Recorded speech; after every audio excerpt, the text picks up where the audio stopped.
Ser Podcast. Hoy por Hoy Magazine.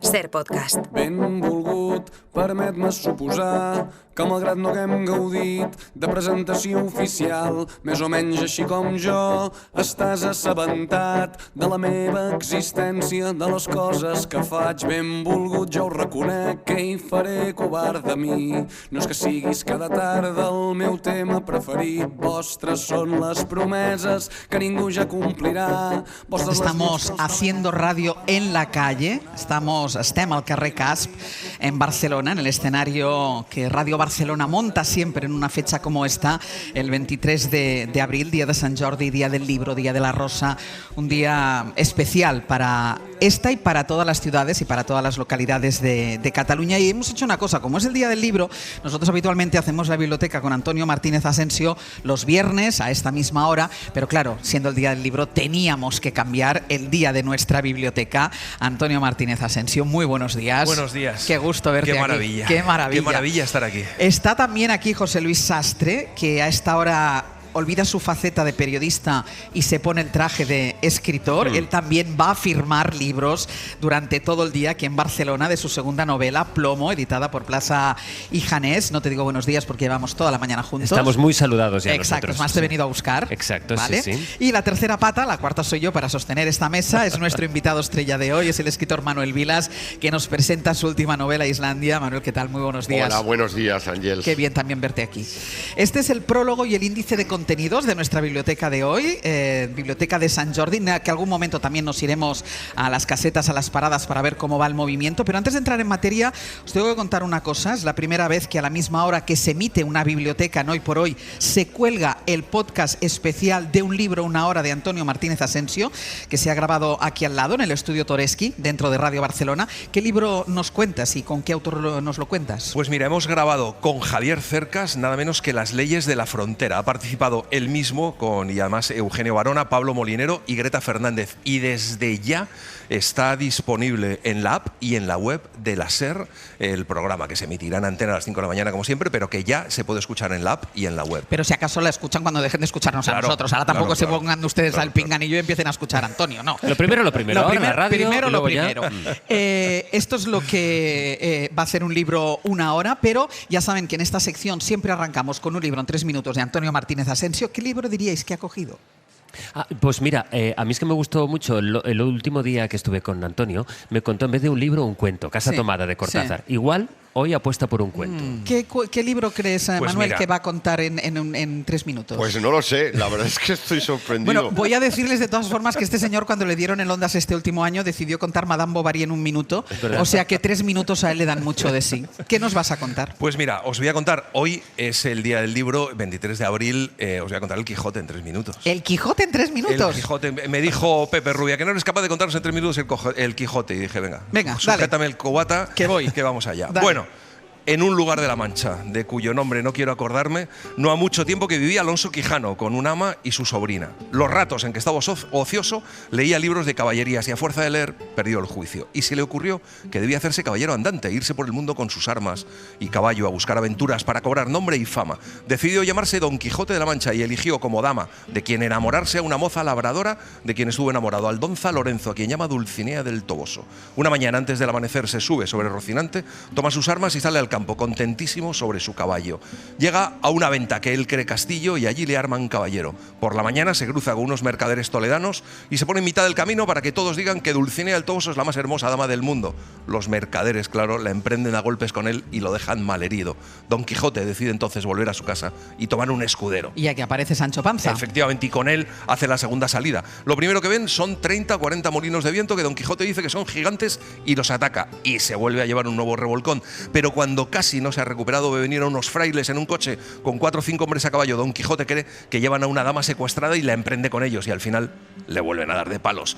Y a él y a Sancho les dejan también mal parados. Se paran a descansar en un prado y tienen un incidente con Rocinante, que intenta ligarse a unas jacas gallegas, razón por las que les vuelven a moler a palos a los dos. Poco después llegan a una venta que Don Quijote quiere castillo y por allí por la noche se ven en medio de un encuentro amoroso que Don Quijote confunde y por eso se lleva otra paliza. Por la mañana mañana Don Quijote decide hacer el bálsamo de Fierabrás, que cura todos los males, pero el que sale peor parado de la venta es Sancho, que es manteado salvajemente cuando el caballero se niega a pagar. Pero no hace más que recibir los pobres. Es que es un no parar de recibir y lo que les queda, porque a la mañana siguiente Don Quijote confunde 2 rebaños con 2 ejércitos y arremete contra ellos. Los pastores le empiezan a tirar piedras y casi lo matan, pero es que esa noche se cruzan con un cortejo fúnebre que avanza con antorchas y Don Quijote vuelve a liarla.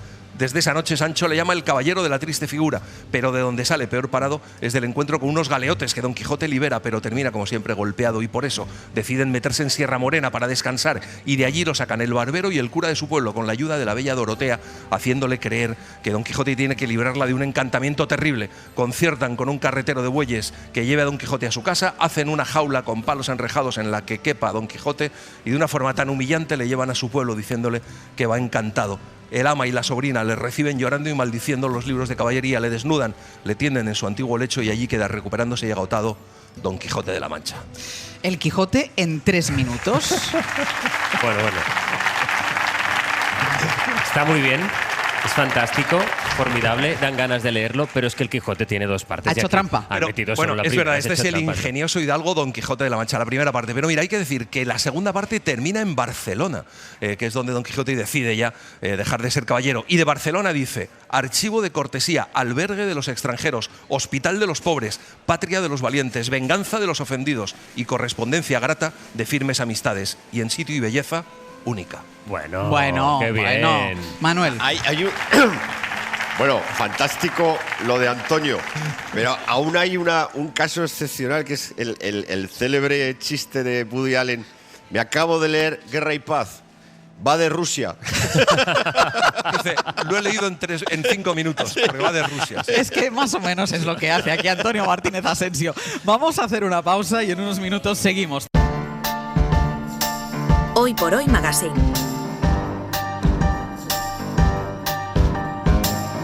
Ser podcast. ¿Cómo he podido fracasar tanto en el amor? Si no hay nadie a mi lado, el mundo se vuelve tenebroso.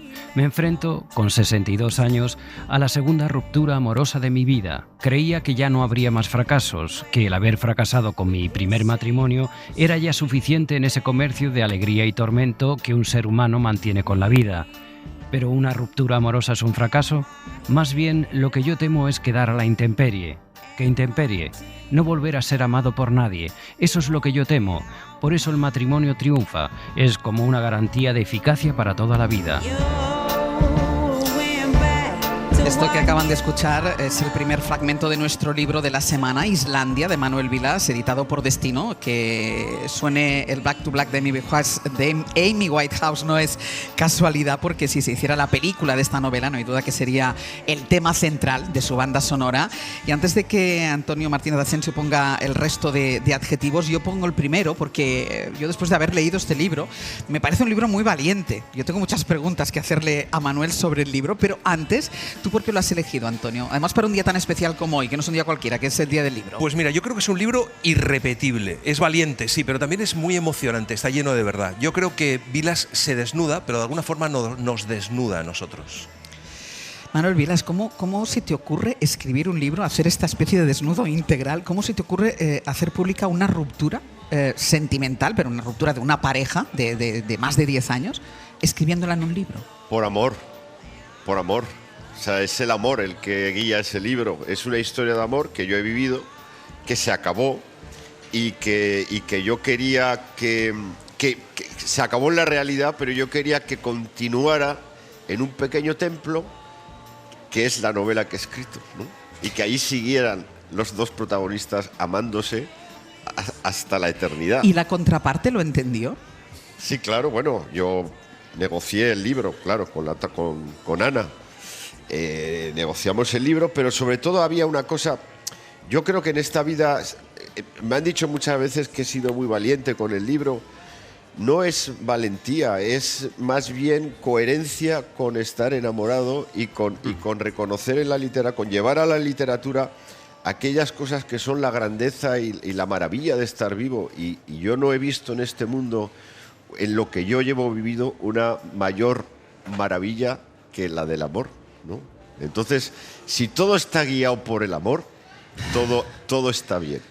Es verdad que es un libro literariamente impecable, pero también es una novela. O sea, ¿cuál es esa frontera entre la autoficción o la novela y la literatura?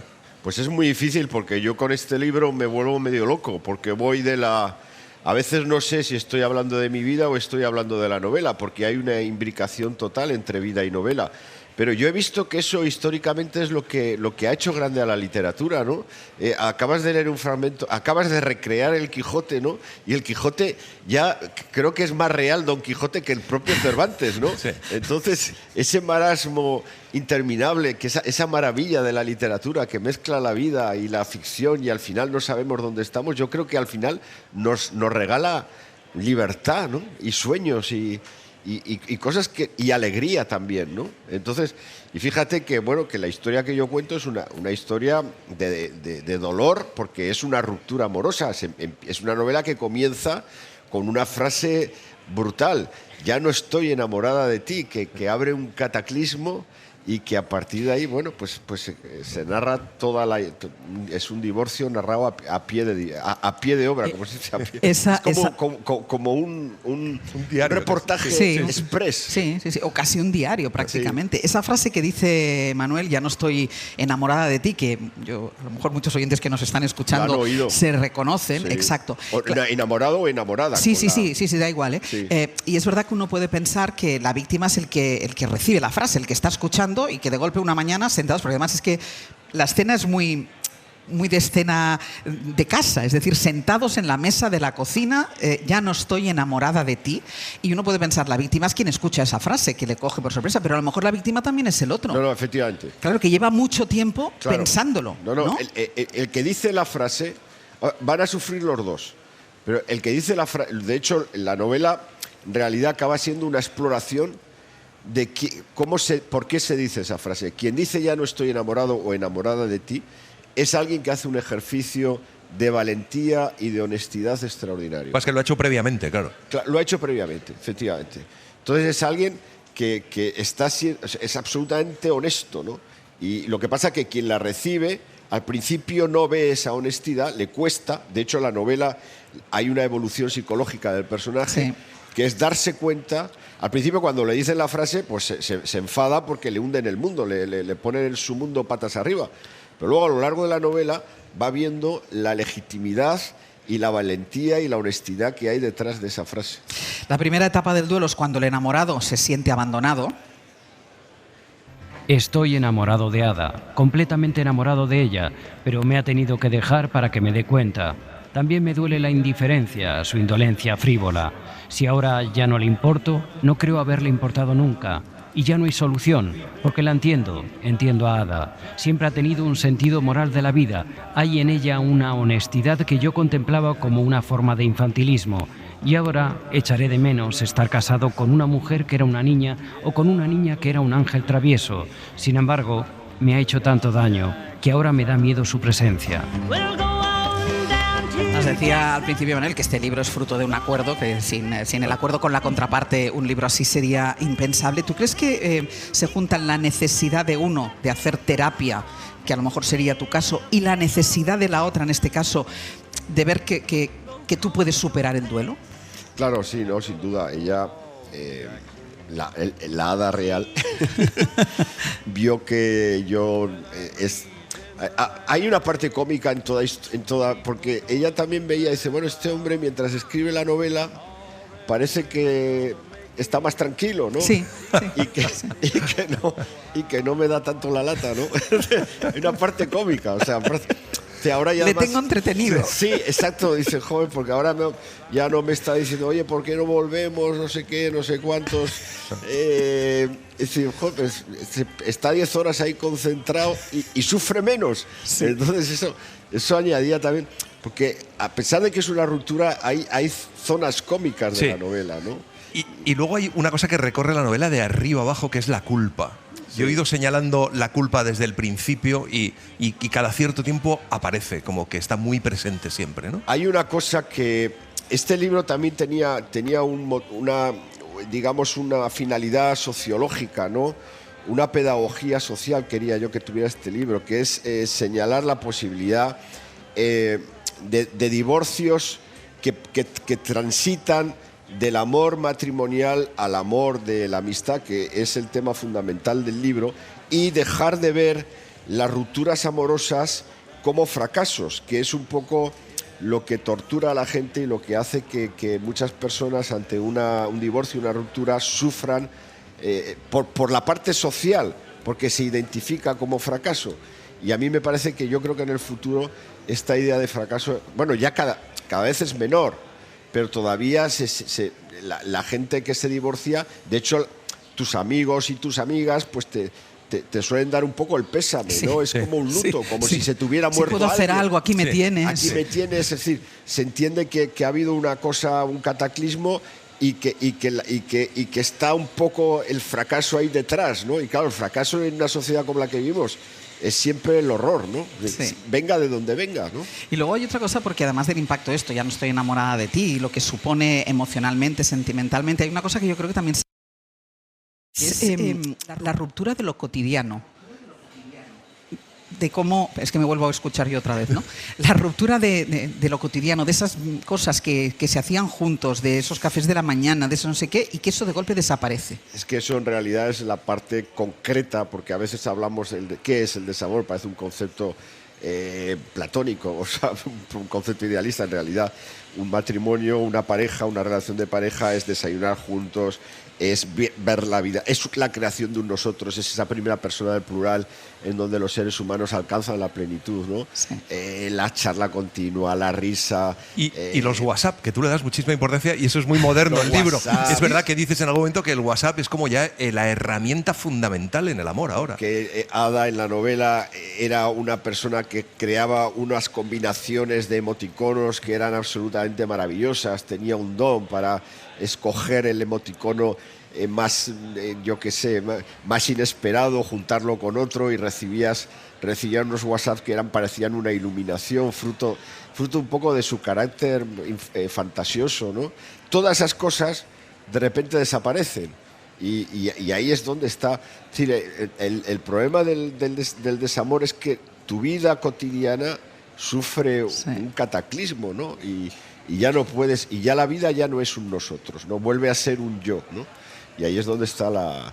Y luego hay otra cosa fundamental, que es que cuando tú has vivido una historia de amor intensísima, no debes olvidarla nunca. Yo creo que este libro está escrito con el ánimo de que no se olvide, ¿no? Y pero de recordarle también al lector de que yo lo escribí con pedagogía también de cara al lector, es decir, no se puede olvidar la plenitud en la vida, solo la puede dar una historia de amor. Ese es mi planteamiento. Y eso no lo puedes olvidar nunca. Aunque al final sea terrible. Ha construido. Sí, aunque se acabe muy mal esa relación. Aunque se acabe muy mal esa relación. Pero hay otra cosa que yo he visto, porque llevo ya muchos días con la novela por ahí, que me dice mucha gente, me dicen cosas, porque esta novela a mí, la gente no me pregunta por la novela, la gente me cuenta sus divorcios, de tal modo que me he hecho un especialista en divorcio. Muchas veces en los clubes de lectura o en las presentaciones, cuando voy a firmar el libro, me narran el divorcio, ¿no? El otro día una señora me dice, mira, si ha habido verdadero amor en una pareja, es muy difícil que luego cuando se rompa vaya a haber odio. A lo mejor es que no ha habido verdadero amor. Me dijo esa observación que me dejó absolutamente petrificado. Sí. Porque es muy lógica y muy... Sí. Sastre está buscando colaboradores para este verano, te lo digo por si quieres abrir un consultorio, de amor con Vilas. Sí, Vilas, la verdad que... Ya te digo, me podía ganar la vida ahora de psicólogo. Ahora negociamos precios, Manuel, cuando acabemos. Vamos a escuchar otro fragmento del libro. Este es un libro sobre el olvido, sobre cómo vamos a olvidar cuánto supimos o pudimos vivir. No es un libro sobre esa mujer que tanto me amó o no me amó o lo que sea que pasó, o sobre mí mismo. Aquí busco el tiempo, que es lo que nos hace enloquecer. El tiempo. Y se fue sin decir. El dolor de la ruptura, además del final del amor, ¿es el miedo también a quedarse solo? Sí, sobre todo el personaje que tiene 63 años. Pero fíjate, otra vez, los divorciados que vienen a verme. Han venido divorciados con 40 años, hombres y mujeres, que creen que ya no se van a volver a enamorar nunca. Es decir, no comprenden que su edad es una edad absolutamente... Quiero decir que el virus del divorciado es que ya piensa que no va, aun con 40 años, piensa, un divorciado de 40 años piensa igual que uno de 60 y tantos. Es decir, el abismo de que no va a haber futuro es el mismo. Pero si hay gente que a los 40 no se ha enamorado ni la primera vez. Bueno, pero también... Sí. Bueno, hay también una dificultad que yo creo que es también... que el libro abunda en ella, es en la distancia que hay en la concepción del amor entre los hombres y las mujeres. Exacto. Por ejemplo, la dificultad que tiene un hombre en saber si está o no está enamorado y la claridad con que sí lo sabe una mujer. Y bueno, y en este caso, en el libro, la diferencia, cómo asume la soledad el hombre y la mujer, porque en este caso el personaje, Ada, digamos, cambia de vida, empieza a ser activa, a hacer más cosas, mientras que el autor se viene abajo. Porque también es un hombre educado en un contexto histórico que es la España, en fin, es un hombre nacido en la década de los 60, en un pueblo, es decir, con un contexto determinante educacional. Sí, todas las personas, todos los varones de mi generación españoles que nacieron en los años 60 en la España profunda y tal, pues recibimos una educación que luego hemos tenido que remodelar, reedificar, pues bueno, pues yendo a la universidad, leyendo libros, viajando, pero que hicieron un buen trabajo, que los traumas nos los dejaron ahí bien grabados y que luego nos los hemos ido sacando como hemos podido, ¿no? Claro. Eso los que nos hemos dado cuenta, que alguno ni se ha dado cuenta, ¿eh? O sea que... Ahora soy un ser humano que no duerme, que no sabe si ha puesto o no agua en la cafetera, que no encuentra una taza, que no tiene nada que desayunar, que se despierta llorando y de repente se acuerda que se acostó llorando, que no sabe cómo subirse a un autobús en la ciudad de Madrid, que da los buenos días de una forma delictiva a sus vecinos, un culpable más de estar desesperado. Los desesperados son los más culpables del mundo. No saben hacer nada.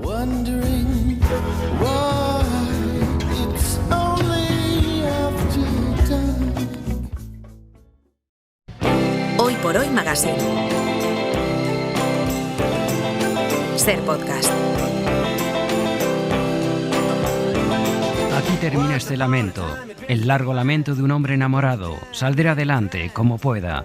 He tenido como esposa la mejor mujer del mundo, y eso sí fue un regalo de Dios. Si en algún momento de estas páginas la vi de otra forma, fue por el dolor, por miedo, por terror, y porque estaba muy enamorado de ella y no aceptaba, ni acepto, perderla. Porque al perderla, morimos todos. Mueren el sol, la luna, las estrellas, los mares, Jesucristo, muere la trascendencia, la filosofía, el arte, el cine, muere el rock and roll. Mueren Bob Dylan y Elvis Presley y Amy Winehouse. Muere la poesía y toda forma de belleza. Muere hasta la muerte que se muere de pena.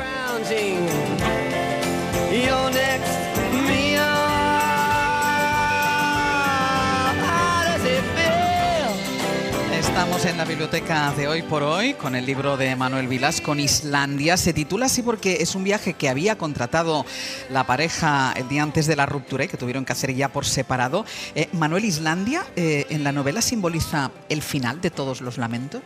Islandia, el título es importantísimo porque ellos antes de la ruptura habían contratado un crucero a Islandia.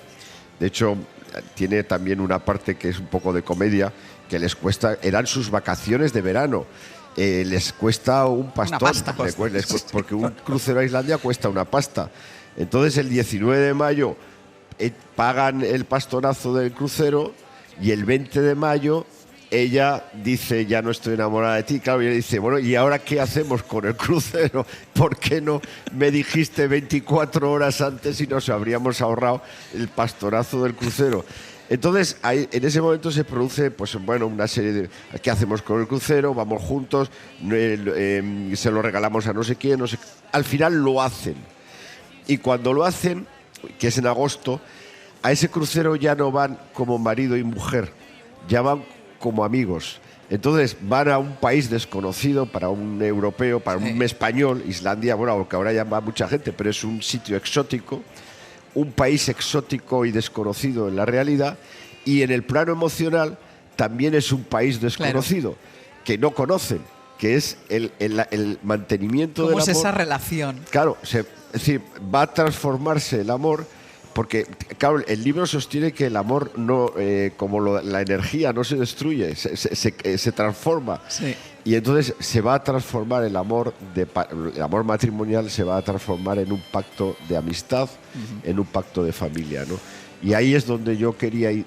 Hablas todo el rato de una separación a lo nórdico, como si fuera frío, pero bueno, ahora con el cine nórdico que está viniendo son muy intensitos también los nórdicos, ¿eh? O sea, bueno, y un poco, y hay muchas alusiones en la novela a los divorcios de las películas de Woody Allen que son maravillosas, ¿no? Y que ojalá los divorcios románticos del cine de Woody Allen deberían verse en las escuelas españolas, ¿no? Para formar ciudadanos con una sensibilidad más... Sí. Me explico, ¿no? Sí, perfectamente. Más amable a la hora de eso. Y entonces, ese tránsito del amor matrimonial al amor de amistad, yo creo que en el futuro va a ser... O sea, yo creo que esos divorcios que hemos visto de odio, rencor, despecho, etcétera, etcétera, obedecen, fíjate, yo le he dado un nombre a eso, que es subdesarrollo emocional, ¿no?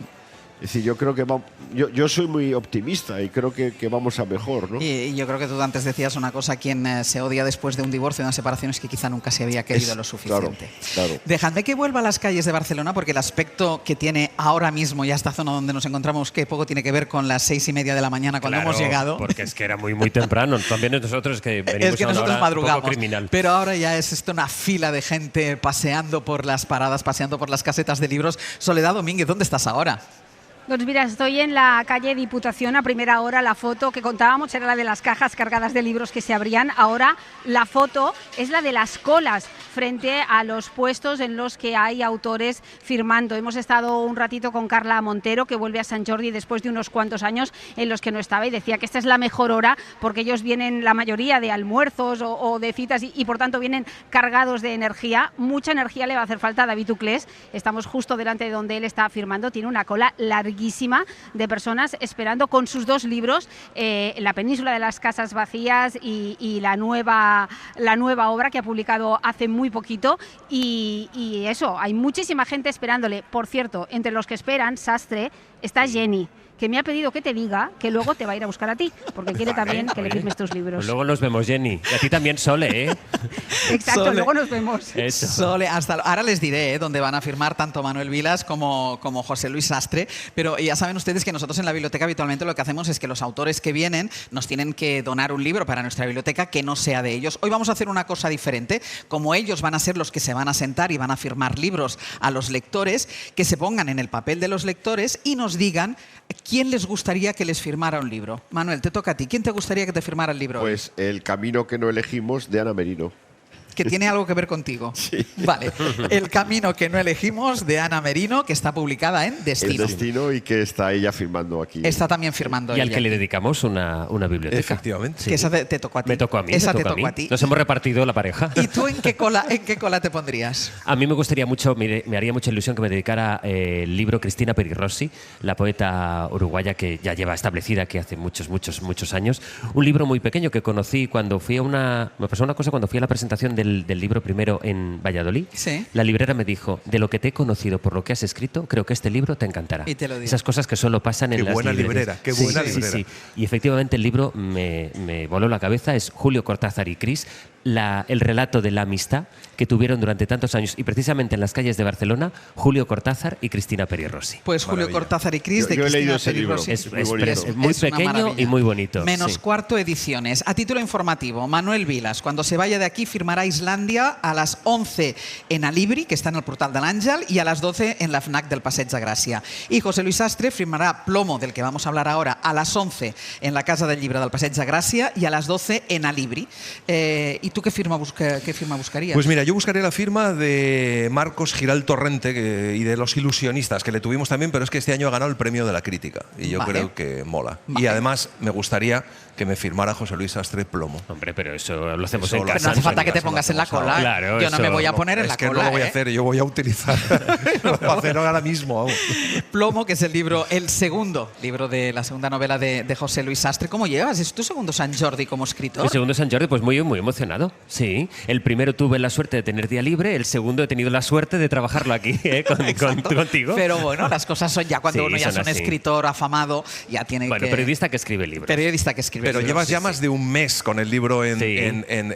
venta. ¿Qué feedback, qué te han dicho? ¿Qué te está diciendo la gente? Bueno, la gente me dice cosas muy bonitas. Sobre todo, uno de los objetivos que yo tenía con el libro era que mucha gente más joven conociera una historia que parece que hemos querido olvidar o pasar muy rápido por ella, ¿no? Y aquí se cuentan cosas que, aunque no esté basado en lo que nos basó en los años más duros de la lucha contra ETA, porque lo he querido no situar para que precisamente pudiera encajar en otros países, en otras épocas, es también la experiencia que yo viví, aquello que durante tantos años poníamos la radio por la mañana y nos encontrábamos la noticia de un atentado. Y que mucha gente joven te diga aquello de he ido a mirar en Wikipedia a ver si esto que estabas describiendo aquí sin ponerle el nombre, a quién correspondía, pues esta es una de las cosas más bonitas que podemos Claro, pasar. y es que hemos puesto muchísimas veces y con toda la razón del mundo en valor el valor, precisamente, y disculpen la redundancia, el valor de aquellos políticos, de aquellos representantes de la sociedad civil que se exponían al balazo de ETA, pero muy pocas veces hemos puesto en valor el valor de esos escoltas,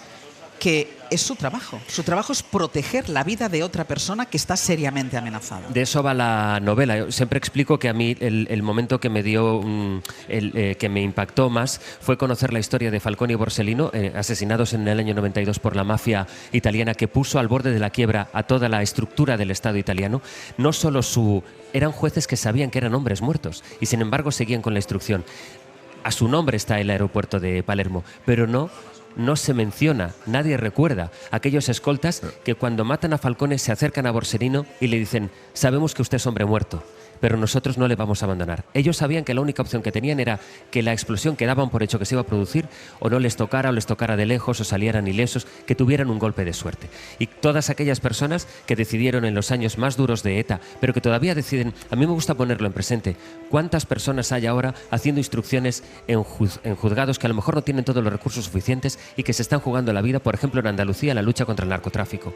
¿Cuántas personas temen por lo que pueda ocurrirles a sus hijos, a sus familias, de personas que quieran hacerles daño a ellos? ¿Qué les mueve? ¿Por qué ponen ese deber, ese hacer lo que les toca hacer por encima incluso de su propia supervivencia o incluso por encima de su deber de padres? Ahora que estamos hablando con Manuel de los divorcios de pareja, tu deber también de marido, de tener, o de mujer, de integrante en todo caso de una familia, que también es un deber. Aquellas personas que renunciaban o que se iban de aquellos sitios donde estaban abocados al peligro sin remedio, no es que fueran cobardes, es que reivindicaban también sus otros deberes. Sin embargo, sí que quería reivindicar la valentía de aquellos que se quedaron y que se quedan. Y la renuncia, porque hablábamos antes en el amor de la renuncia, aquí, claro, es todo a lo que puedes renunciar en el fondo por un ideal, ¿no? Totalmente, pero por un ideal... Vaya, perdón. Por un ideal que no es necesariamente compartido con la persona a la que tú estás defendiendo. De eso quería hablar y de eso va también la novela. De aquellas personas que defendían a otros.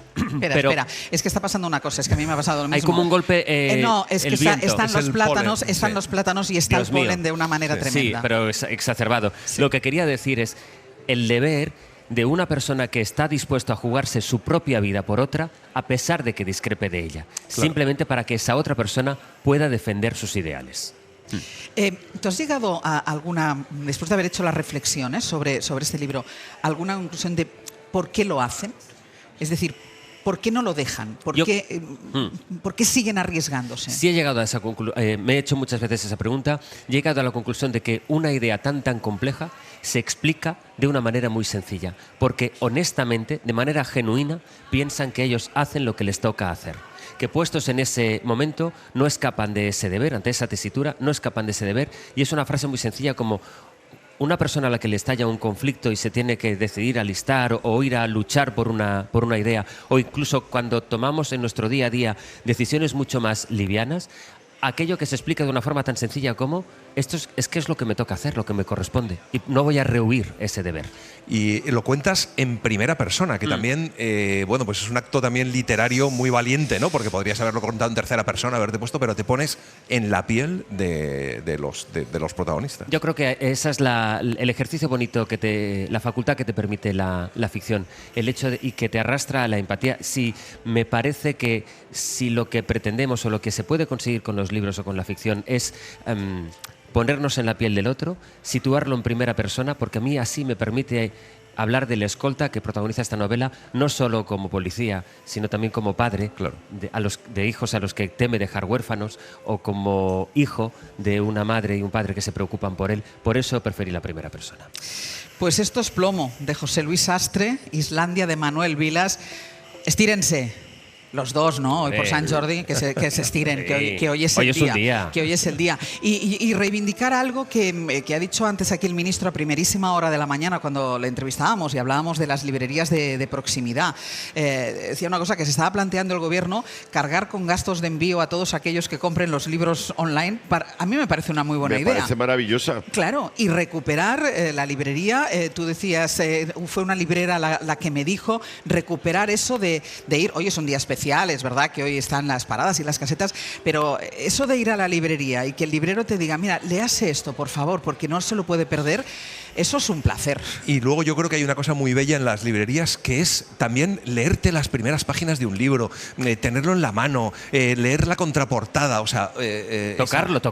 Una cosa física con el libro. Yo creo que la pulsión también de tener olerlo, un libro... yo a veces los huelo. Bueno, incluso. Olerlos, ¿verdad? No, cuando te llega un libro nuevo. ¿Vosotros tenéis datos cuando publicas un libro, Manuel, de cuánto se lee en papel y cuánto se lee en descarga? Sí, más o menos sí, pero sigue siendo dominante el papel, con datos mucho mayores. Se lee mucho en papel y se lee más en papel que de forma digital, afortunadamente. Pues yo os voy a dejar para que te pongas el traje de escritor, te cámbiate ahora. Mañana el de periodista, que yo mañana no estoy. Efectivamente. Mañana el de periodista me lo he cogido libre, ya que me han permitido venir a mi ciudad, me lo he cogido libre. Y tú, Manuela, lo tuyo que es afirmar ojalá firméis muchísimos y que la gente se volque con los libros y con la lectura. Muchísimas gracias a los dos. Gracias. Voy a hacer una pausa.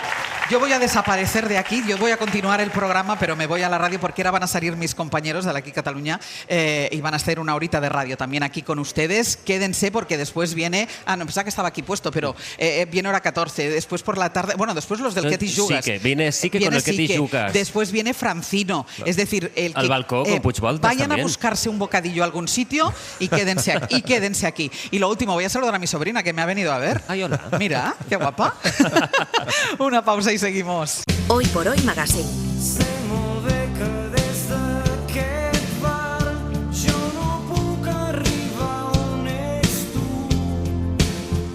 Ser podcast.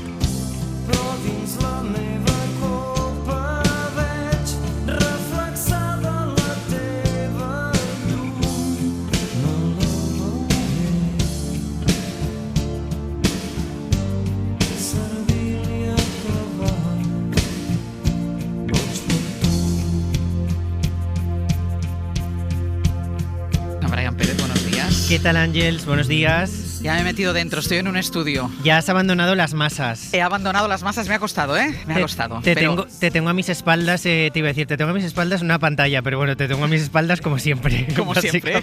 Notas mi aliento, ¿verdad, Brian? Total, básicamente. Tanto lo notas que sabes que has puesto una canción que me encanta. Hombre, digo, vale, mira, como sé que va a entrar agobiada de fuera para adentro, que si pongo el ordenador, que si me dan los papeles, digo, algo así como que le calme un poquito. Pues eso, venga, contemos un poquito para aquellos que se hayan perdido el programa hasta ahora, que de verdad ha sido un programazo y lo que queda todavía más, pero cuenta un poquito lo que hemos hecho. Oye, ¿llevas muchas rosas ya? ¿O solamente la pues que te ha regalado llevo, Sastre? No, llevo 3. Llevo una que ya estaba ayer en mi casa cuando llegué, la que me ha regalado Sastre y una oyente que me ha regalado una también. Claro, porque me imaginaba que algún oyente o alguna oyente te iba a traer rosas. Sí. Porque llevamos desde las 6 de la mañana conmemorando este San Jordi, este Día del Libro, también San Jorge en otras comunidades.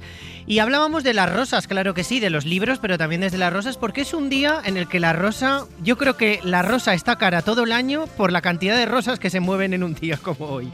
Y comentábamos desde primera hora, ya tenemos alguna rosa entregada, incluso entre Sastre y tú. 7 millones de rosas se prevé que se vendan hoy y unos 2 millones, solo hoy, en el día de hoy, en esta fiesta, 2 millones de ejemplares. Bueno, 7 millones de rosas menos una, porque Sastre me ha regalado una rosa esta mañana. No estoy esperando la mía y mi libro, pero bueno. Es que ha sido muy bonito, Brian. Yo le he pasado a buscar buscar con el coche por el hotel y ha bajado con una rosa. Claro, es que tú ya le has ido a recoger. Le he ido a Esto recoger, ya es un poco ya la de jefa película, la he ido a ¿eh? recoger, sí, sí. Bueno, día de San Jordi en el que desde primera hora también estamos contando que evidentemente las paradas, todos los puestos están hasta arriba de colas para vender libros, para firmar, pero también hemos incidido en la importancia, además de comprar, ceder libros, porque a veces hablábamos con el ministro de Cultura, con Ernest Urtasun, que a veces antes de empezar el Consejo de Ministros, pues hay ahí como un pequeño intercambio, léete tal, no sé qué, y luego en el abierto nos contaba Ramoneda, es que yo tengo un problema, que es que ya tengo 4.500 libros en casa. Pero es que además tengo un problema, que es que tengo 4.500 libros en casa y es que me urge más. Tienes que quitar otro. Lo que ya he hecho es dar. Ya no sabe qué hacer con tanto libro Ramoneda. Claro, que también si los ministros no tienen claro qué libro leer, pues que pasen por casa de Ramoneda, que tiene una biblioteca. Exacto. Y luego ya en el magazine, como no, hoy hemos hecho un intercambio con los viernes trayendo a Don Asensio y la biblioteca. Hemos hablado con Manuel Vilas y su Islandia y con Sastre y su plomo. Y, como no, hoy tenía que haber un libro grande en el libro en 3 minutos. Y se ha llevado todos los aplausos del público. Y como no, pues también tenía que haber algún chiste relacionado con los libros, claro. Y correspondencia grata de firmes amistades. Y en sitio y belleza única. Bueno, qué bien. Bueno, fantástico lo de Antonio. Pero aún hay un caso excepcional que es el célebre chiste de Woody Allen. Me acabo de leer Guerra y Paz. Va de Rusia. Claro, es que Antonio se ha hecho la primera parte del Quijote en 3 minutos, ¿eh? Claro, entonces eso era para aplaudir. Ha hecho un poquito de trampa porque era la primera parte, pero se ha llevado muchos aplausos. ¿Qué vamos a hacer ahora?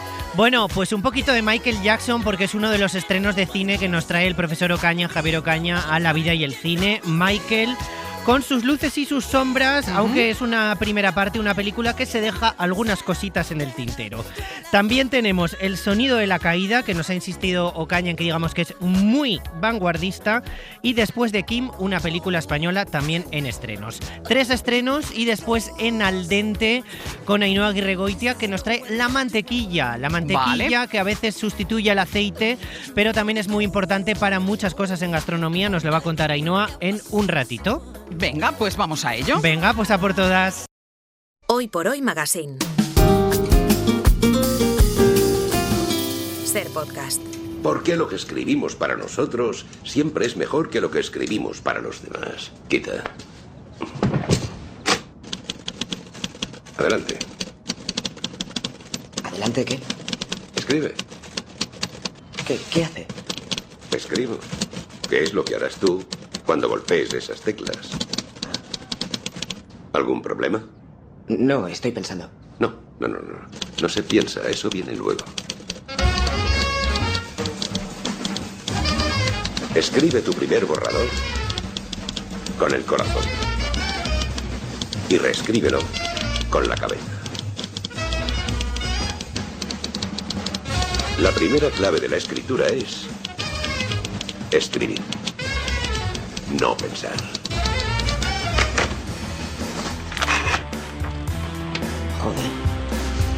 Hoy por Hoy Magazine. Ser podcast. Así nacen los textos, los libros, los guiones, las películas. Unos hacen que la vida dure en el papel, otros la convierten en voz y movimiento. La vida y el cine están en la misma estantería que los libros. En clase del profesor Ocaña. Javier Ocaña, buenos días. Muy buenos días. En este día del libro, a ti que eres además un gran lector, también te podría pedir una recomendación, ¿eh? No sé qué estás leyendo. Pues mira, me acaba de pillar recién terminado un libro no demasiado actual, es cierto, Doble agonía de Becker. Es de un escritor que me gusta mucho, de principios de siglo, español, Benjamín Jarnés, del novencentismo, es decir, de vanguardia. Y es una biografía ensayo con toques de crítica literaria. Esas cosas de toque de crítica literaria a mí me sirven para la crítica de cine también. Sí. Sobre la obra de Gustavo Adolfo Bécquer. Así Así que eso es lo que acabo de terminar de leer. Pues muy bien, lectura y cine, y vamos a lo segundo porque nos ponemos ya con los estrenos que llegan con fuerza a las salas mañana viernes. El primero lo hace con nombre propio, es un biopic y se llama Michael. Me vienen un montón de canciones a la cabeza. Y debo sacarlas. Solo estoy empezando. No hay nadie como usted. Vine aquí para hacer esto. Supe que eras distinto desde que naciste. Deja que tu luz brille sobre el mundo.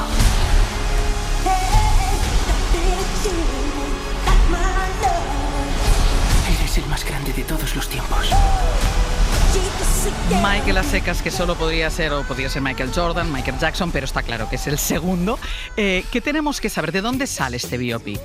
Bueno, con los primeros datos yo creo que ya se dice mucho. Está producida por el abogado de Michael Jackson, que es uno de los personajes principales. Está producida también por su hermano Jermaine y por la gente que maneja su herencia y su legado. ¿Cómo es? ¿Qué planteamiento tiene? ¿Qué trata? Pues, por ejemplo, digamos que se ha anunciado que tendrá una segunda parte que se estrenará en 2028, y esto se ha anunciado hace apenas unas semanas. Es decir, así probablemente se entienda mejor esta primera parte, de dónde viene.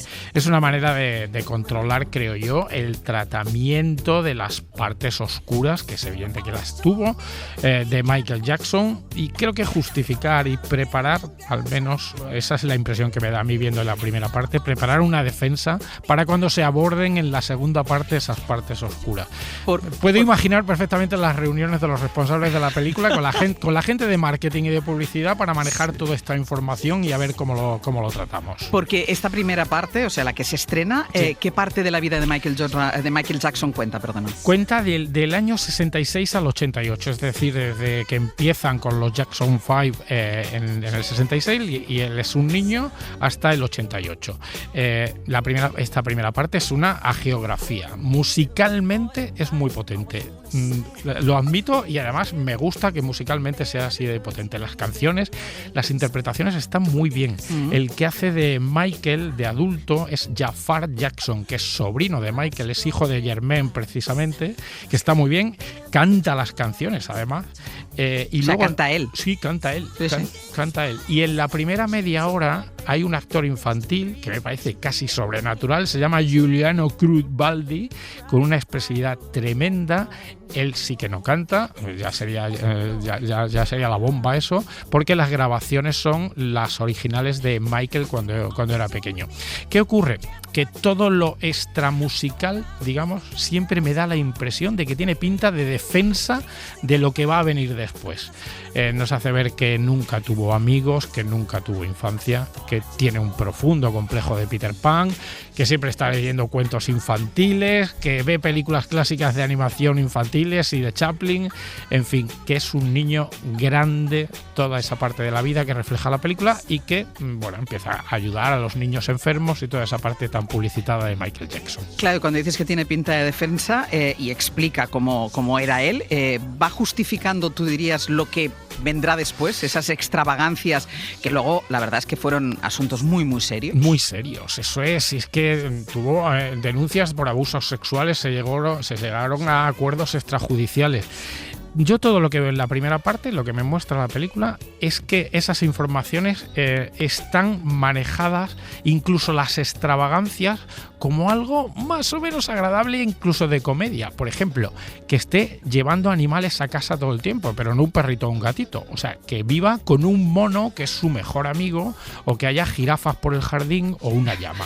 Esa superficialidad en el tratamiento de esas excentricidades me parece bastante sangrante. Y luego en temas, por ejemplo, como la adicción a las pastillas, que luego llegará, pues aquí de nuevo, aunque sea verdad, si yo probablemente no niego que algunas cosas sean verdad, pero me dan siempre la impresión de defensa, es decir, que llega a esa adicción a las pastillas tras un accidente muy grave que tuvo en un anuncio para Pepsi, rodando un anuncio para Pepsi, y por si no había quedado claro, llega una frase explícita y le dice Michael Jackson: doctor, no quiero tomar calmantes fuertes. O sea, es todo como para... Como que va justificando todo el rato lo que después conocemos de la vida de Michael. Es algo así como San Michael Jackson.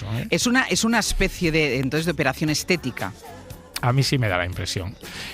Todo esto teniendo claro que las interpretaciones son muy buenas y que la parte musical es muy potente, porque hay un montón de temas impresionantes. Está muy bien rodado, por ejemplo, todo lo que es el videoclip de Thriller, cómo representa todo eso.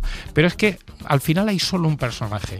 El segundo personaje en importancia es un villano muy claro desde el principio, al que denigran y que debía ser lo peor, evidentemente, pero con trazo grueso, que es su padre. Su padre, los malos tratos, las palizas que le daba con el cinturón, obsesivo con el trabajo, pero no llega casi ni a ser un personaje. Es una caricatura, interpretado además como una caricatura y maquillado como una caricatura por Colman Domingo, que es un actor muy bueno. Y no hay más en toda la película, porque no hay hondura, porque ni el chofer ni el abogado, que son algo así como las figuras paternas que nunca tuvo, llegan a ser un personaje, ni su madre ni sus hermanos. Es más, este dato ya me parece tremendo. La película elimina a una de las hermanas, a Janet Jackson, como si no hubiera existido. Además, es una de las más conocidas, ¿no? Sale la Toya, pero Janet, que es la pequeña, no sale en ningún momento. Y además, casualidad, es la única que después de la muerte de Michael ha contado feos detalles de su relación con él, con insultos, malas maneras, como si no hubiera existido. Como esa si no hermana. hubiera tenido esa hermana. ¿Quién la ha dirigido? El director es Antoine Fuqua. El guionista es John Logan. El guionista es relativamente prestigioso. A mí no es que me entusiasme, es el guionista de Gladiator, del Último Samurái. Suele tender a guiones muy estereotipados, sin demasiada hondura, pero muy populares, eso es cierto. Y Antoine Fuqua es un director que empezó muy bien con Training Day, una película policíaca con mucha potencia, pero que luego se ha ido quedando en películas de acción en director de segunda o tercera fila, te diría. Recapitulando, es un biopic con una parte musical e interpretativa muy buena, con una pantomima de parte biográfica, y termina la película y yo creo que sales pensando qué bien canta, cómo sufre, qué víctima es.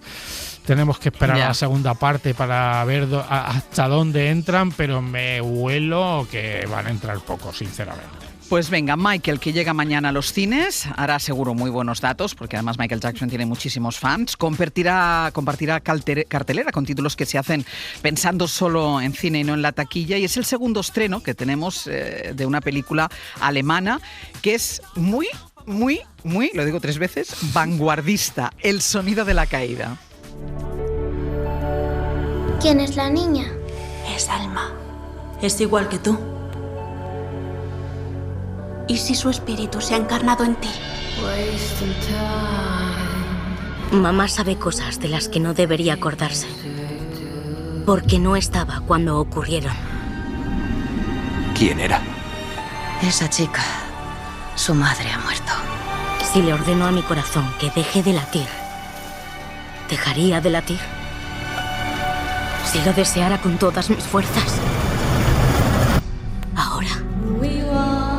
A ver, yo he dicho 3 veces muy vanguardista porque me han dicho que lo diga para hablar de esta película. ¿Por qué es tan importante dejarlo claro? Bueno, digamos que aquí hacemos análisis, hacemos crítica, pero también estamos para guiar un poco a los oyentes y para mediar entre los oyentes y una obra de arte o una obra del espectáculo. Y creo que es una película muy exigente.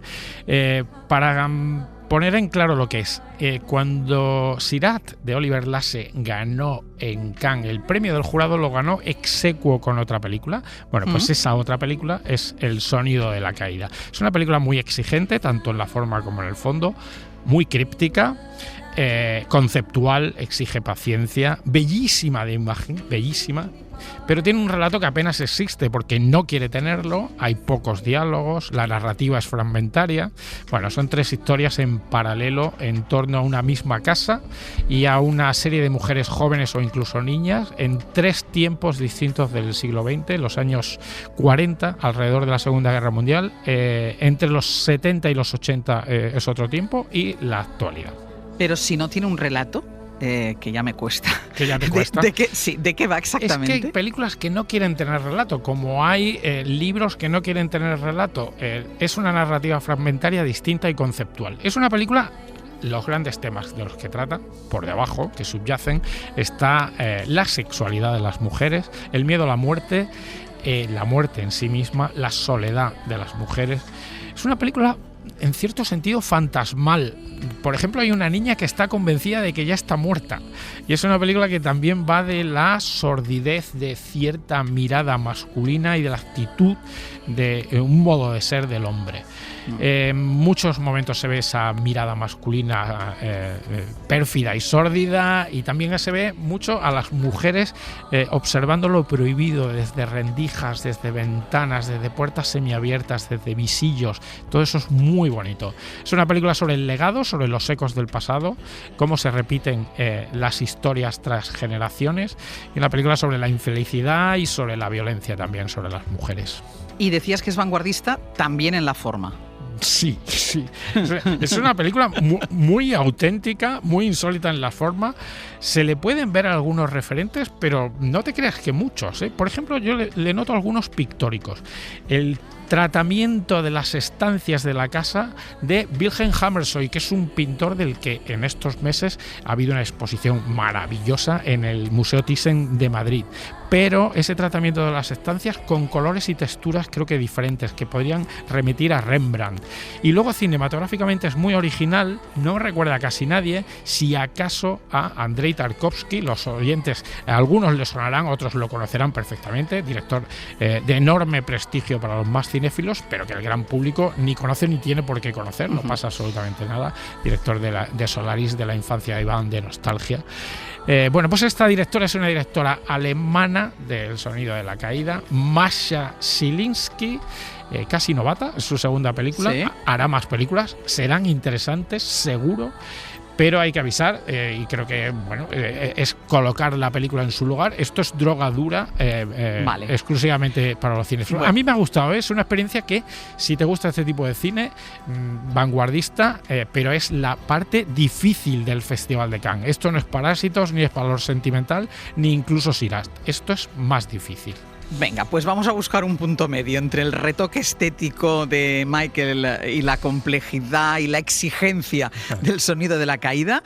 Tercera película, mañana llega a los cines después de Kim. ¿Qué haces vos acá? Tienes toda la barba blanca. Sí, disculpa, se me terminó la tintura. Tenemos que tomar un avión a España. Plata no tengo, te aviso, ¿eh? Kim ha muerto. Presentaba 2 heridas de bala. ¿Quién le disparó? Su marido está desaparecido. Konstantin Alexeyev, un ciudadano ruso de 32 años con residencia en España desde hace 7. Teníamos poco contacto con ella. ¿Y el niño? ¿Qué niño? Su hija tiene un hijo de 4 años. Suponemos que se lo ha llevado el sospechoso. Película de Ángeles González Sinde. Sí, que vuelve después de unos años sin película. Bueno, recordemos que Ángeles González Sinde, aparte de ex ministra de Cultura en uno de los gobiernos de Rodríguez Zapatero, pues obtuvo mucho prestigio con el guión y los Goya, sobre todo de La buena estrella de Ricardo Franco.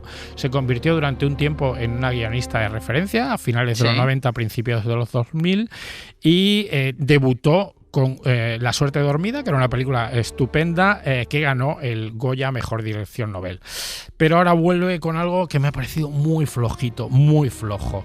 La ha dirigido, la ha guionizado, y parte de una novela que también es suya. Creo que se queda en medio de ningún lugar. La historia es la historia de una pareja que tras 25... Es una historia en principio interesante. Tras 25 años de divorciados, tienen que reencontrarse porque su hija ha muerto, de hecho la han matado, con un disparo, y tienen que venir a España desde Argentina, es una coproducción hispano-argentina, para ver qué ha pasado e intentar recuperar sobre todo a un pequeño nieto que no sabía ni que existía y que está en paradero desconocido junto a su padre. Digamos que para explicar la película tiene 3 grandes temas. Uno, el primero es la relación entre este hombre y esta mujer que se han querido mucho, se separaron en un determinado momento, ahora se aguantan muy poco y les unen las circunstancias muy complejas del presente. El segundo gran tema es la relación entre los padres y los hijos, los conflictos intergeneracionales. Ni se hablaban con su hija, ni sabían que tenían un nieto, una hija rebelde, y ambas partes tiraron la toalla en un momento determinado de sus vidas. Y el tercer vértice es el de la hija que ha muerto de un disparo, y ahí entran las mafias rusas. El primer tema es el único que se aguanta, los otros 2 no. Pues ustedes mismos, es la tercera opción, después de Michael y del sonido de la caída, después de Kim. Ya saben, tienen para todos los gustos. Javier Ocaña, la semana que viene más. Gracias, adiós. Venga, hasta luego. Hoy por Hoy Magazine.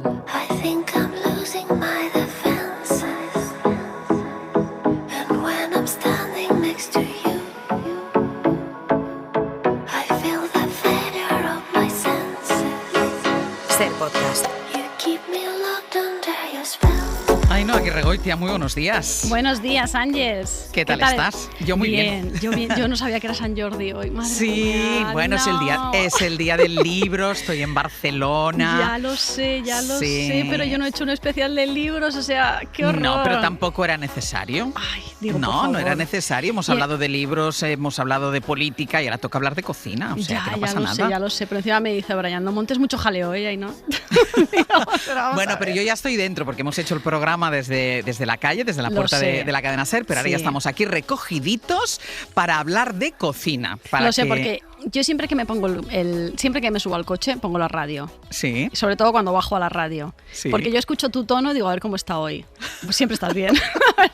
Es que no te detecto por el tono, no te detecto. Soy una gran actriz, Ainhoa. Lo sé, porque digo, mira, está estupenda, vamos para allá. Venga, vamos al tema que nos ocupa hoy, que no son los libros. Cualquier día podemos hacer, aunque no sea el día del libro, libros de cocina, pero hoy vamos a hablar de la mantequilla. Sí, pero mira, fíjate que la historia sí que empieza con un libro. Con un libro muy sencillito. Yo lo compré hace como unos 12 años. Es un libro, se llama 101 cosas que aprendí en la escuela de cocina. No es un libro que yo recomiende especialmente, ¿eh? Me lo compré hace muchos años, cuando yo también estaba en un momento de aprendizaje y bueno, me venía bien porque son 101 curiosidades que aprendes tanto en una cocina como en una experiencia doméstica a lo largo de los años. Por eso digo que tampoco es algo muy excepcional, ¿no? Entonces, te enseña, por ejemplo, a qué temperatura hay que freír, cuál es la mejor forma de hacer una vinagreta, y entonces en ese libro había un par de capítulos dedicados a la mantequilla, porque yo cuando voy buscando tema lo que hago es que escarbo a veces entre los libros. Y a veces busco temas más sesudos y de repente digo, pero si no he hablado de la mantequilla. Digo, voy a estar yo hablando aquí no habíamos hablado nunca de la mantequilla. Voy hablando de la pimienta jamaicana de no sé dónde, digo, no he hablado de la mantequilla. Y había 2 capítulos, uno que era monta con mantequilla para perfeccionar salsas y otro que era la mantequilla clarificada. Digo, vale, pues si te parece empezamos por ahí. Bueno, pues vamos a empezar, por ejemplo, por usar la mantequilla para perfeccionar una salsa. Esto en Francia se llama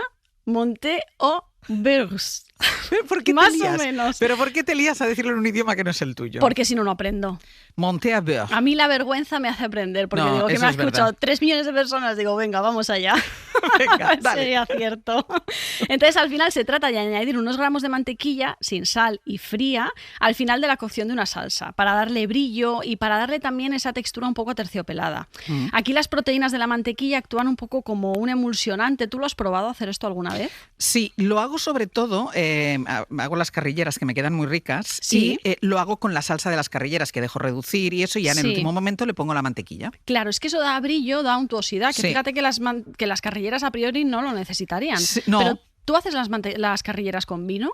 Sí, claro. Vale, es que lo que hace la mantequilla también es que yo las he hecho con cerveza a veces y están muy ricas, ¿eh? Yo las hago siempre con vino tinto. Con cerveza y con jengibre. Pruébalas un día, están ricas. Vale. Entonces, lo que hace la mantequilla aquí también es unificar el sabor. Entonces, esos puntos más estridentes del vino, que pueden ser más ácidos o mucho más potentes, de repente la mantequilla los suaviza, ¿no? Entonces, es una forma de introducirla muy sencilla, porque la metes de golpe, agitas con intensidad hasta que todo se integre bien. Puedes hacerlo incluso caso con una salsa de tomate frito, porque va a suceder un poco lo mismo. La acidez de repente la va a regular y va a ser la mantequilla. Yo sé que suena un poquito gordo, pero está muy rico. Está pues muy no rico. ¿ves? Eso sí que no se me había ocurrido a mí en la salsa de tomate. Pues funciona, pero ya te digo, ya depende hacia dónde te lo quieras llevar, porque una salsa de tomate pues puede ser muy, muy nuestra, ¿no? Muy mediterránea, que no es que Francia no lo sea, pero bueno, su forma de cocina es distinta. Pero con el puntito de la mantequilla queda muy envolvente.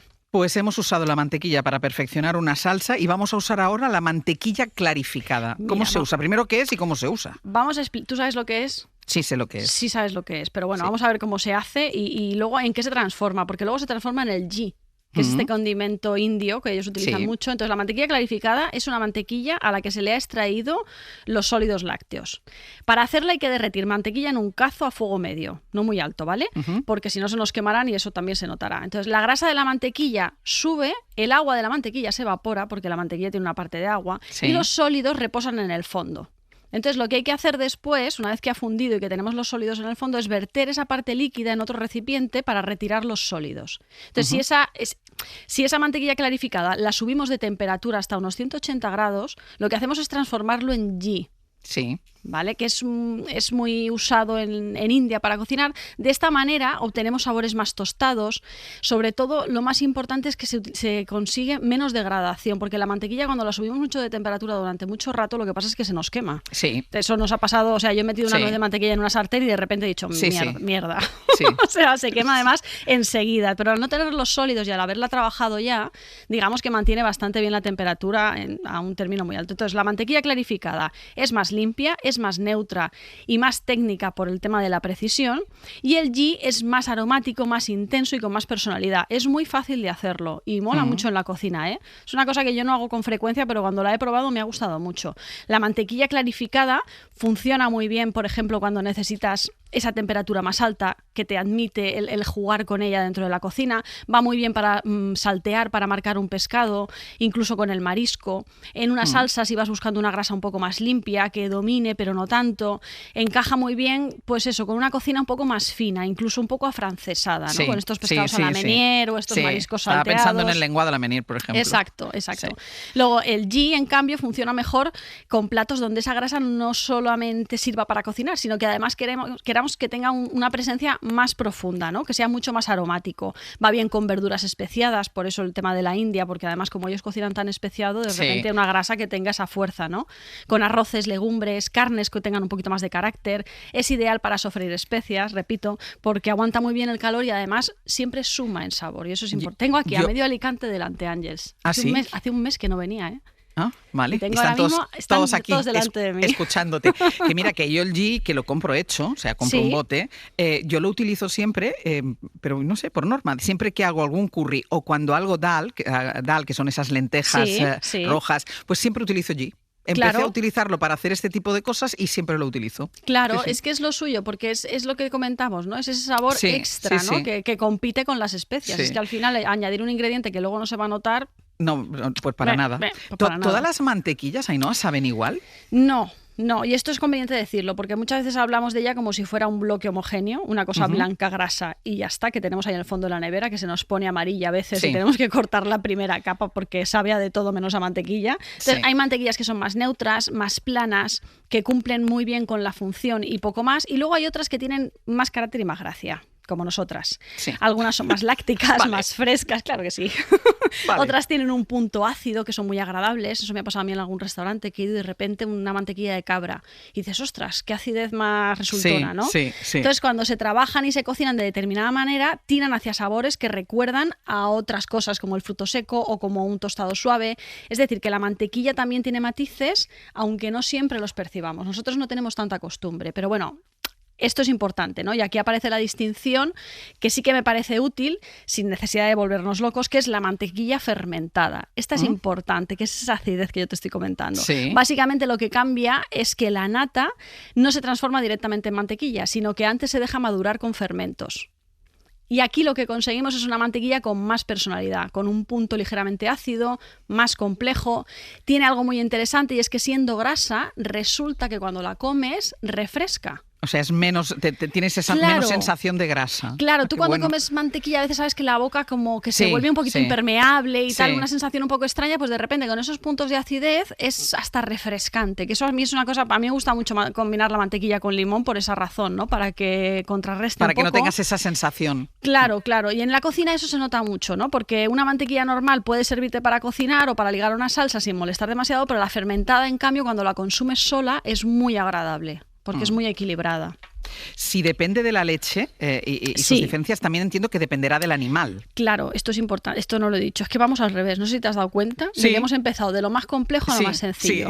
Es que a veces me aburro y digo, vamos a darle la vuelta un poquito a esto. Hemos empezado por la mantequilla clarificada antes de explicar lo que es la mantequilla. Claro, y la última pregunta es, ¿de dónde sale la mantequilla? Vale, perfecto. Para que tú lo sepas. Vamos por pasos. Primero, la importancia que tiene de qué animal sea la mantequilla. Claro, porque no deja de ser una grasa concentrada de una leche concreta y todas las leches no saben igual. Claro. Nosotros estamos muy acostumbrados a pensar en la mantequilla de vaca porque es la norma, pero incluso de esa categoría hay diferentes normas porque no sabe igual una mantequilla de vaca hecha con vacas alimentadas en pasto que unas con vacas que no están alimentadas en pasto. Y si nos salimos de ahí todavía se entiende mejor porque la leche de cabra es distinta, la leche de oveja es distinta, la de búfalo. Entonces son perfiles distintos, unos más intensos, otros menos intensos. Depende para lo que la vayamos a utilizar. Nos encontramos con matices diferentes a la hora de la comida. Entonces, yo creo que la gente no valora la mantequilla hasta que no prueba una buena mantequilla. Eso pasa. Es que yo creo que estamos tan acostumbrados a comprar la mantequilla industrial que, bueno, que da más o menos igual. Pero un día tú llegas a algún sitio donde te ponen una mantequilla, donde puedes apreciar todos estos matices que estás diciendo y dices, yo lo que había comido hasta ahora no era mantequilla. Claro, y además es deliciosa porque a mí la mantequilla me gusta morderla. Yo cuando me pongo en una tostada de pan me gusta dejar los dientes marcados, no que se funda. Cuando se funde es como si no llevase mantequilla. Exacto, entonces yo creo que se valora la mantequilla cuando un día pruebas buena mantequilla o mantequilla que eres capaz de detectar eso, los matices, la acidez, la diferencia entre las leches, eso es una maravilla. Mira, un consejo para la gente que nos esté escuchando y quiera probar buena mantequilla, en los mercados, a veces en los puestos de charcutería, si son buenos, tienen una especie de barricas de mantequilla que deben ser como de 5 kilos y ellos te lo ponen a gramos, o sea, te cogen un trozo y te lo ponen en un tarro aparte. Es una mantequilla francesa y está bastante rica, entonces si quieren empezar por ahí, a veces por ahí es fácil encontrarla. Yo tengo una quesería debajo de mi casa en Madrid, donde vivo, tengo una quesería que venden diferentes mantequillas de diferentes queserías además y claro, es una diferencia tremenda, o sea, te compras una mantequilla de esas y no tiene nada que ver con la mantequilla del supermercado. Qué suerte, no, eso es una pasada. Ya te regalaré una, venga. A ver, te voy a regalar, te voy a llevar, te voy a decir y no pasa nada. Vamos retrocediendo. ¿De dónde sale la mantequilla? que te he pillado. A ver, la mantequilla sale de la leche. Vamos a ver, sale de la nata y la nata sale de la leche. Entonces la nata es la parte grasa de la leche. ¿Qué hacemos con esa nata? La tenemos que batir muy fuerte. Esto lo puede hacer la gente en casa y puede experimentarlo, ¿eh? Es muy chulo. Coges lo puedes hacer con varilla, que te vas a volver un poco loco, pero si tienes estas eléctricas mejor. Entonces tú coges un botecito de 250 mililitros de nata, entera, nata, por supuesto, no entera ni la nata, con todo lo que tiene. Y entonces te pones a batirlo y hay un momento en que parece que se corta y es que se está separando la grasa del resto de los líquidos de la nata. Claro. Y entonces ahí tenemos la mantequilla y nosotros esa mantequilla la podemos perfumar como queramos, podemos meterle cebollino, eneldo, albahaca, picante, limón, anchoas, ajo, lo que nos dé la real gana, incluso algas, que por ejemplo con las algas es muy sofisticado. Yo que estoy ahora un poco metida en el mundo de las algas, si tú mezclas una buena mantequilla batida con una buena alga, incluso, a ver, para que tenga todo el mundo acceso a ello, unas algas nori, ¿vale? Bien trituradas, bien picadas, bien trituradas, con una mantequilla batida y lo pones en el centro de la mesa para untar con pan y luego pones unas anchoas al lado, unas sardinillas, lo que te guste. Eso es riquísimo y es muy fácil de hacer. Oye, podemos jugar a hacer mantequilla. ¿Y es lo mismo cocinar con aceite de oliva que con mantequilla? ¿Qué diferencias hay? No es lo mismo. Bueno, aquí lo más importante es que no hacen lo mismo ni resuelven el mismo problema y sobre todo que no tienen el mismo sabor. Nosotros tendemos muchas veces para defender el aceite de oliva, machacar a la mantequilla, ¿no? Lo tenemos nosotros y lo tenemos todo el mundo, pero no son excluyentes, ¿eh? Pueden convivir juntos y conviven bien. Entonces, por un lado, la composición, la mantequilla lleva grasa, agua, sólidos lácteos, el aceite es casi todo grasa, la textura, la mantequilla liga y envuelve más, el aceite deja una sensación más fluida, es más líquido, tú ligar con aceite es más complejo que con mantequilla, la mantequilla lo que ayuda es a emulsionar y redondea muchísimo una salsa, el aceite no cumple tanto esa función. Pues prueba tú de hacer el alioli con la mantequilla. Sí, hombre. Ya que no te sale. Lo que me faltaba. Eso también es una cosa que me tienes que enseñar y aquí estoy esperando. Perdona, en Alicante. Te enseño un día. Si no estabas al tanto, eso... Pero ¿cómo iba a estar al tanto si tenía una paella para 10 personas al otro lado, que no había hecho en mi vida? Perdiste la oportunidad. Venga, no, va, ¿qué claro. más? Venga, Textura. el sabor. ¿Sí? Son sabores diferentes. Aquí depende de lo que te interese, porque a veces te puede apetecer un sabor a mantequilla o un sabor más aceite de oliva. Dime. ¿Me quieres decir algo? Ah, vale. La corrección, lo que hemos dicho, la mantequilla ayuda a suavizar la acidez y el amargor. El aceite no hace tampoco esa función. Y luego el calor. El aceite aguanta mejor la temperatura y la mantequilla dora de forma distinta y es bastante más delicada de trabajar. A mí me gustan los dos. Si tengo que elegir uno, me quedo con el aceite, eso está claro. Pero a mí me parece importante lo que dices, porque la gente que cocinamos habitualmente con aceite diría, esto es mantequilla. Bueno, pues hay cosas que son necesarias, que la mantequilla es necesaria para determinadas cosas. Y sobre todo en repostería. Exacto. ¿Hacemos una receta con mantequilla? Mira, mantequilla Café París. Dale. Es la receta con una lista de ingredientes más amplia que hemos trabajado en la radio, pero más fácil de hacer también. Entonces, la gente que no se me asuste. Voy a empezar, ¿vale? Venga, tienes 1 minuto y medio. 250 gramos de mantequilla pomada, 20 gramos de ketchup, 10 gramos de mostaza de Dijon, 10 gramos de alcaparras bien escurridas, 10 gramos de pepinillos en vinagre, 4 filetes de anchoa, una chalota pequeña, un diente de ajo, una cucharada de perejil, una cucharada de cebollino, una cucharada de estragón, una cucharada de zumo de limón, una cucharada de salsa Worcestershire, de esta de carne concentrada. Salsa Perrins. Oye, estaba sin respirar, ¿eh? Un chorrito de brandy o de coñac, una pizca de curry o de pimienta verde encurtida, que también está muy buena, una pizca de pimentón, pimienta negra y sal muy poca o nada. Venga, entonces, ¿y cómo lo hacemos? Esto es muy fácil. Tenemos dos opciones. O lo picamos todo muy chiquitito y lo mezclamos con la mantequilla pomada, o podemos hacerlo más fino, que es triturar la parte de las alcaparras, el pepinillo, de la anchoa, de la chalota, hacer un puré con todo eso, mezclarlo con la mantequilla pomada, lo ponemos luego en papel film y hacemos como si fuera un canuto gigante. Darle forma de rulo de mantequilla, metemos en nevera y eso se enfría. Y entonces esa mantequilla, cuando vayamos a hacer una carne a la plancha, unas verduras salteadas, cortamos una rebanadita y lo ponemos por encima en el último momento. Es ultra mega perfumada. Esta que te mueres. Esta que te mueres. Es una de las mantequillas más ricas que hay. Vamos a dejarlo aquí. Como era muy larga la lista de ingredientes, ya saben, en la página web del programa van a encontrarlo. Ainhoa, que se nos ha acabado el tiempo. Un beso, Ángels. Hasta la semana que viene. Hasta la semana que viene. Adiós. Un beso. Hoy por Hoy Magazine. Ser podcast. Les històries que em fan més por són les que no han ni començat, les que et deixen la sensació que un amor s'ha congelat. Jo les miro i se'n van volant a un altre cos que no em Final del programa, que hemos estado divididos entre Barcelona y Madrid. En Barcelona celebrando, conmemorando el Día del Libro, el Día de Sant Jordi, y en Madrid entiendo que trabajando, ¿no? Muchísimo. No te puedes imaginar cuánto. Vale.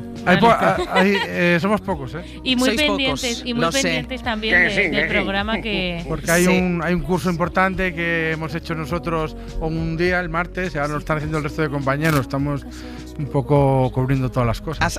¿Aprobaste el curso, Sergio? No se sabe todavía. Estamos a medias todavía. Yo ya te puedo adelantar que no lo van a aprobar, ninguno de los dos, porque yo estaba sentada en medio y yo les veía las caras y digo, madre mía, aquí para que se enteren de una palabra, pin y pon. Danos un voto de confianza, hombre. Acabarán copiando, Sergio acabará copiando. Te lo puedo asegurar.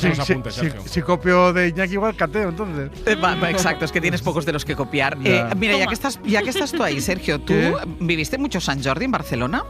Pues 8 o 9 Sant Jordis, claro. Casi nada. Lo que pasa es que mucha gente puede pensar que Sant Jordi es un día en Barcelona festivo y es lectivo en realidad. Sí. Entonces, yo nunca, ningún año dejé de trabajar.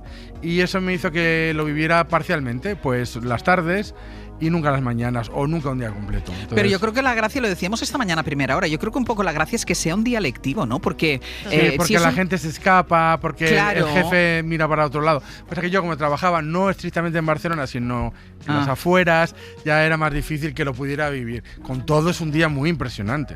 Y cuando trabajábamos juntos no pasamos ningún Sant Jordi juntos. ¿Tú nunca me has regalado la rosa, Sergio? No, ni ni lo más importante, un libro. Es un miserable. Porque también durante mucho tiempo se jugó esa cosa tan necia de la rosa para la tan chica, machista. Uy, qué horror. Y el libro para el señor, que es muy ilustrado y sabe de todo, ¿no? Entonces, no, creo que no. Pero debimos de vivir algún... Yo creo que vivimos algún San Jordi. Yo seguramente creo que sí. Alguno quería en sábado. Tal. Sí, yo creo que vivimos algún San Jordi juntos. Bueno, antes también en la Gran Vía se ponían paradas de libros. No, pero yo creo que esto lo hemos hablado hoy. Creo que esto sigue pasando. ¿Ah, sí? Yo creo que la Gran Vía esta mañana seguramente. El año pasado había. Sí. Esta mañana no lo podemos confirmar porque yo llevo aquí desde las 6 y a las 6 no todos estaban. hemos estado encerrados. También aquí. os digo que no lo hemos comprobado mucho. No nos pilla muy lejos la Gran Vía como para haberlo mirado, habernos asomado un poquito a la verdad. Pero es verdad que ha habido años que ha habido.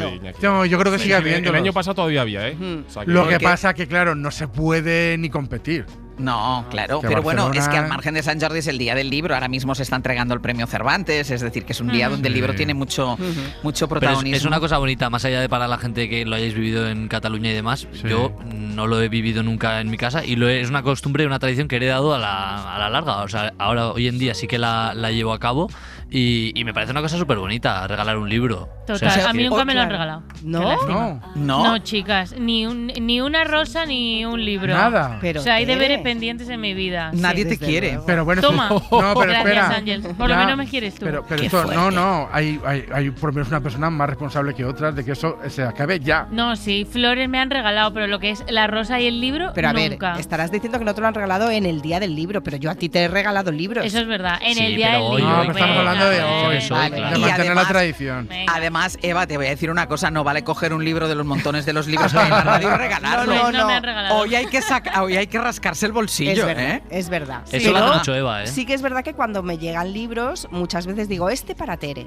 Y es que eres una monada, aciertas siempre. Oye, Ángeles, una cosa, tú antes has preguntado en la biblioteca que a qué autor les gustaría que les firmase el libro, ¿no? Sí. Pero yo no me ha quedado claro si tú has respondido a esa pregunta.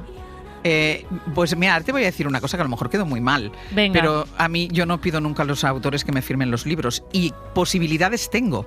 Porque muchas.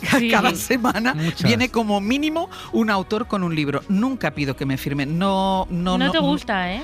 No tengo. Bueno, cada uno con lo suyo. A mí me pasa lo mismo. A mí tampoco me gusta particularmente que me lo firmen. No. Sé que es una tradición y que incluso está sí. feo no pedirle al autor. A mí, que si el firme, escritor pero... me gusta mucho, creo que ese libro es diferente y único a partir del momento en el que él lo hace. Pero es verdad que son pocos. Yo exacto, yo sé que tú y además te he visto hacerlo, tú lo pides en contadísimas ocasiones. O sea, privilegiados, a los que se los han pedido. Los que más te gusten por alguna razón y tal. Un libro que para ti signifique mucho. Claro, o el autor que signifique mucho. Sí, porque a veces tienes la firma de un autor de su peor libro, a lo mejor. No necesariamente del mejor. Sí. A mí me pasa que, por ejemplo, yo quiero que me firmen libros gente que sé que por geográficamente nunca coincidiré, como Annie Ernaux, que me gusta muchísimo. Y claro, yo a esta mujer no la voy a ver en la vida. Bueno, sí, oye. Bueno, el camino es largo, me puede dar sed y a la mujer también, pero no tiene ninguna pinta que Annie Ernaux y yo nos vayamos a encontrar aquí en la Vía 32. Pero luego está el modelo, de autor, y yo digo que a mí no pido nunca la firma y eso qué posibilidades tengo, pero luego está el modelo de autor que tú no ibas a pedirle ninguna firma y te dice, dame el libro que te lo firmo. Sí, qué bonito. Hay mucho osado barra osada también. Sí. Hay algunos autores que te dicen, dame el libro que te lo firmo, y claro, entonces se lo das, porque luego también no vas a decir, no. Si tú vas a una feria de viejos o tal, también es probable que te encuentres libros firmados a personas, que eso también es un poco triste. Eso también es verdad. Y esto pasa. Los libros de segunda mano que compras, que están dedicados, que están subrayados, a mí me parecen los más bonitos. ¿Sí? Porque es como leer un libro a través de... Claro, que ha tenido otra vida y tú te fijas en lo que otra persona ha marcado, que le ha resultado importante. A mí, yo que me pongo un poquito así cuando leo y veo cosas así, a mí me encanta. Chicas, y luego hay otro tema, que es cómo y cuándo desprenderse de los libros y de qué libros te desprendes. Esta mañana ha dado el dato Ramoneda cuando decía, yo es que tengo 4.500 libros, dice, y claro, empiezo a desprenderme de ellos. Claro, ¿cómo haces la selección? Bueno, yo creo que, mira, hay un momento que una biblioteca se define no por los libros que entran, sino por los que salen, es decir, por la faceta de depuración obligada, porque ocupan un lugar físico y es imposible. Y yo creo que la regla general, y es que si hay un libro que no has leído, porque a veces te llegan cosas que no has leído, que acaban allí, o que sabes perfectamente que no vas a leer porque ya lo leíste, yo creo que ese libro ha de marchar. Vale, yo estoy un poco contigo. Ha de marchar porque es una tontería. Limpieza de libros y que se donen. Pero es una No te decisión muy creas. difícil de Sí. tomar No, porque no, tú no no sabes estoy de cuándo acuerdo. te va a interesar No, o vas a uf. necesitar ese Yo libro. tengo libros que sé que su vida conmigo ha terminado, pero Eva, lo tengo clarísimo. Es un poco como la ropa, una prenda de ropa que no te has leído, que no te has puesto desde hace 10 años, ya la puedes dar o la puedes tirar. Y los libros es lo mismo. Si tu libro ha estado en la estantería durante muchísimo tiempo y no has tenido nunca la tentación de cogerlo, puede tener otra vida. A lo mejor hay libros que tienes en estantería, que llevas mucho tiempo y que quieres guardar por algún cariño especial. Sí, pero eso afecta a unos, pero sabes positivamente que hay otros que dicen, este no va conmigo ya. Venga, vamos. Hoy por Hoy Magazine.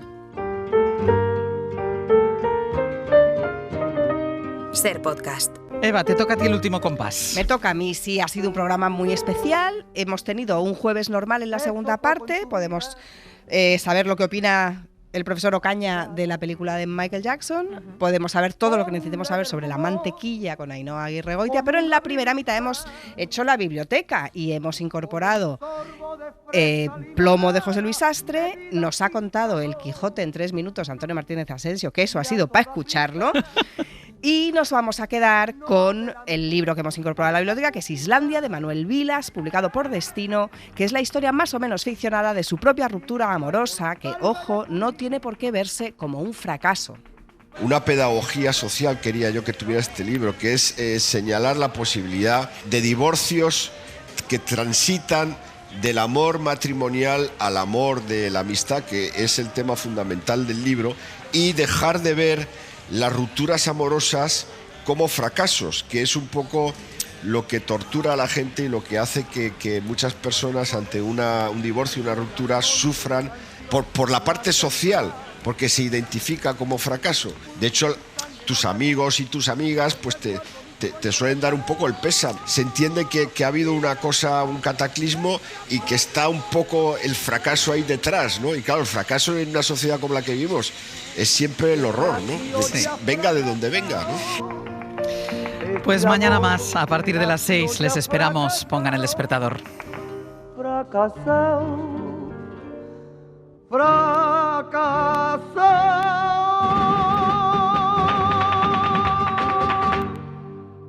Hoy por Hoy.